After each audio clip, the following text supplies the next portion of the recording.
సర్పంచ్ గారికి మరియు మా ప్రభుత్వ వ్యవస్థల అధికారులందరికీ సభా వేదికకు నమస్కరించి ఈరోజు ఈ గ్రామ ప్రజలకు గోల్వాడ గ్రామ ప్రజలకు నా యొక్క హృదయపూర్వక వందనము. నేను రామగుండ ట్రాఫిక్ ఏసైగా పనిచేస్తున్నాను.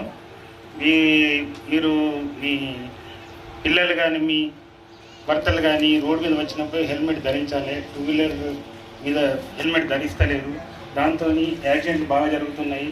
యాక్సిడెంట్లు ఎక్కువ జరుగుతున్నాయని గవర్నమెంట్ ప్రగతి ప్రణాళిక ఈ కార్యక్రమంలో భాగంగా ఈ గ్రామ సభకు అధ్యక్షత వహించినటువంటి సర్పంచ్ గారికి మరియు ఉప సర్పంచ్ గారికి, మిగతా వార్డు మెంబర్లకు మరియు ప్రభుత్వ అధికారులైన ఎంపీడీఓ గారికి, తర్వాత హెల్త్ డిపార్ట్మెంట్, పోలీస్ అధికారులకు మరియు ఇతర అధికారులకు మరియు గ్రామ సభకు అటెండ్ అయినటువంటి ప్రజలందరికీ నా యొక్క నమస్కారములు. నా పేరు ప్రసాదరావు అండి. నేను కొత్తగా వచ్చిన అంతర్గాం తహసీల్దార్ను. మీకు ముఖ్యంగా జిల్లా కలెక్టర్ గారి ఆదేశాల ప్రకారం మీకు చెప్పాల్సింది ఏంటంటే SIR స్పెషల్ ఇంటెన్సివ్ రివిజన్, అంటే ప్రత్యేక సమగ్ర ఓటరు సవరణ. అనగా ఏంటంటే మన గ్రామంలో 100% పారదర్శకంగా లేకుంటే తప్పులు లేని ఓటర్ల జాబితాను తయారు చేయడం. అంటే దీని ముఖ్య ఉద్దేశం ఏంటంటే ఈ 100% పారదర్శకము, తర్వాత తప్పులు లేని జాబితా తయారు చేయాలంటే ఫస్ట్ మన గ్రామంలో ఉన్న మరణించిన ఓటర్లను తొలగించడము, శాశ్వతంగా ఈ గ్రామం విడిచి వెళ్ళిపోయిన వారి ఓట్లు కనుక ఉంటే వాటిని తొలగించడము, లేకుంటే డబుల్ ఓటర్స్ కానీ త్రిబుల్ ఓటర్స్ కానీ అట్లా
వంకలో నీరుని కూడా మనం కాపాడుకోవాలి. మరి ఆ నీరుని కాపాడుకోవాలంటే, ఆ నీళ్లు మనకు రావాలంటే మనం ఏం చేయాలి?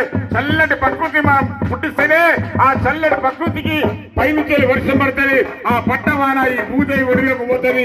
ఆ భూదేవి ఒడిలో ఇంటికి అవే మరి దారలై, ఏరులై, వాగులై, వంకలై ప్రవహిస్తూ ఉంటాయి. మరి ఆ రకంగా ఏరులు, వాగులు, వంకలై ప్రవహిస్తేనే రైతన్న సుభిష్టంగా ఉంటాడు.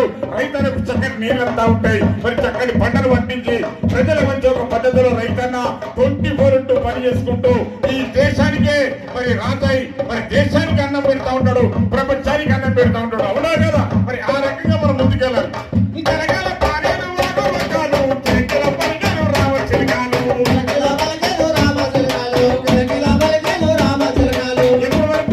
ఎప్పుడు వాడతాయి మనమంతా కూడా. మరి మనిషికి ఒక చెట్టు.